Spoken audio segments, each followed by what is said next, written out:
Oh man, look at that four-eyed, bug-eyed fool over there. Bro, I would never hang with that fool, bro. Look at it. Man, what? You dirty, bro. Look at you. You always standing in front of this stove, man. Look at you. You probably be Harlem shaking out here for Q-tips, man. Go get a job or something. What's up, y'all? It's your boy Izzy, man. I hope everybody had a Merry Christmas. But I've been having something on my mind lately that I kind of needed to get off my chest. Just something that, I've been kind of wondering, man. I've been looking online, on the news, on Instagram, on Twitter. It's been so much stuff, on Facebook. And it has to deal with, bullying and prejudice. To me, those are, in conjunction with each other because, people are just rude. So it made me think to myself, Izzy, why are people so cruel? it makes no sense. Why worry about somebody else, and how they live their lives? You are not affected by them. To discriminate or hate somebody because of their skin color, their character, their personality, that is what should determine whether they are a good person or not because of their skin color. I mean, let's be honest, some of the greatest relationships that you see out there are from those that go past skin color and they go past the things that make them different. They walk up to a female and say that he will not talk to her because of her skin color, but her personality is something that he's been looking for all his life. He just missed out on a great opportunity. They discriminate on each other because of their sexual orientation. Get to know the person for who they are.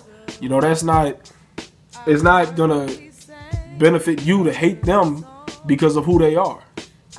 The thing that kills me is you got a lot of kids out here, they bully each other because of what us adults, and older teenagers, treat each other, the way that we treat each other.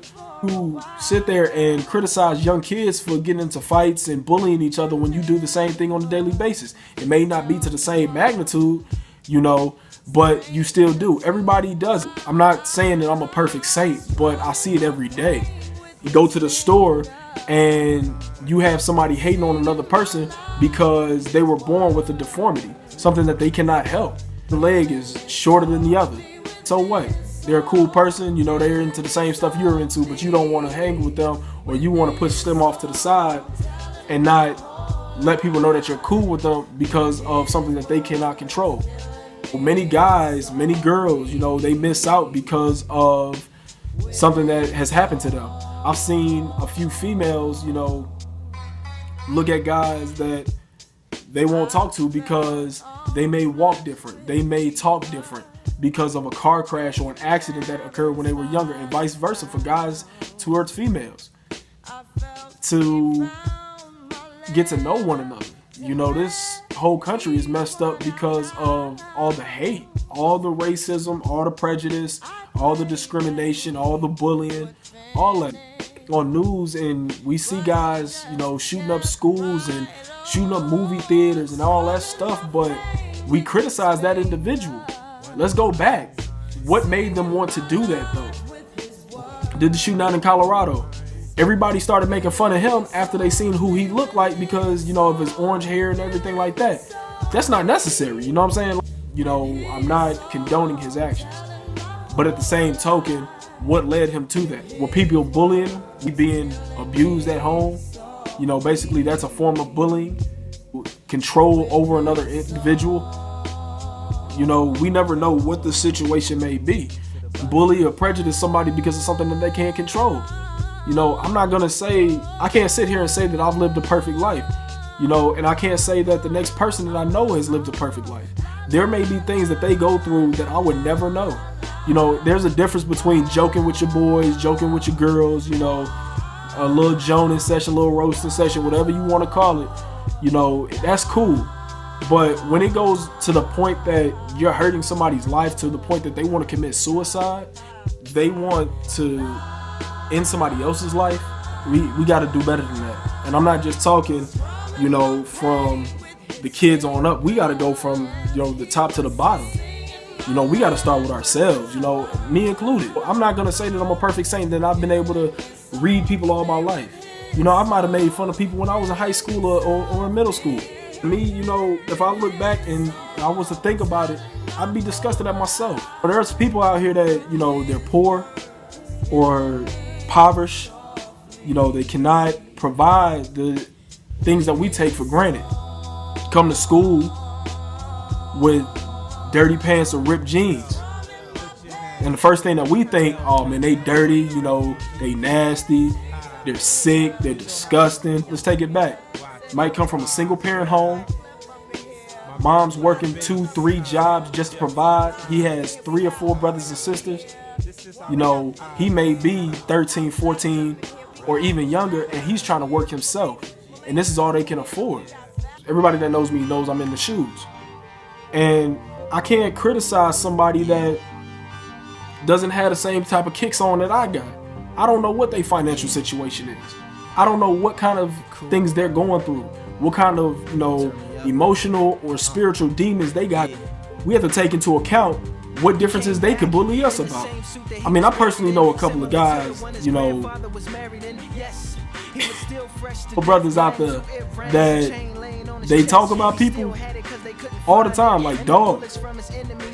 And I'm sitting there like, man, come on, you can't. You don't even brush your teeth. Breath smell like toenails and corn chips. A little bit of gum perhaps, maybe a toothbrush, brother, come on. You got people that wear glasses.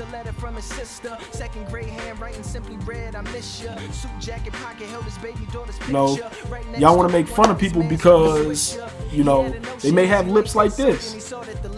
There's somebody out there that's going to love them for that. So much hate, you know, so much pain out here, so much suffering, and we just want to keep beating them down while they're down. I'm going to keep saying it, man. Fight for one another. Like I said, there's nothing wrong with joking. There's nothing wrong with it. You know, me and my boys, we do it all the time. We talk about each other, you know, but it's all love at the end of the day. You get to the point to where, like I said before, you got people wanting to end their life or harm themselves or harm others. That's when we got to time out, man. Time out. We have to do something to help our society, help ourselves, help our community. The love needs to be there in order for us to strive. Scripture that I live by, you know, and before I say the scripture, I'm going to let you guys know, like, you have to work hard. Like, we have to help each other. But we can't see results unless we start with ourselves and start with the people around us. Thessalonians 3:10. A man that doesn't work doesn't eat.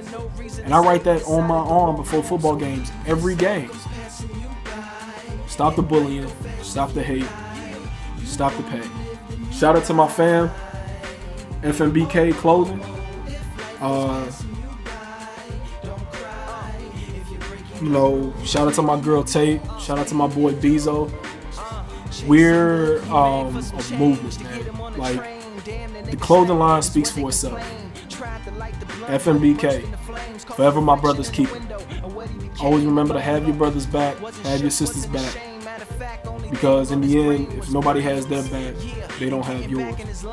So just remember, live, love, learn, strive to be better, move forward, progress, and always God bless.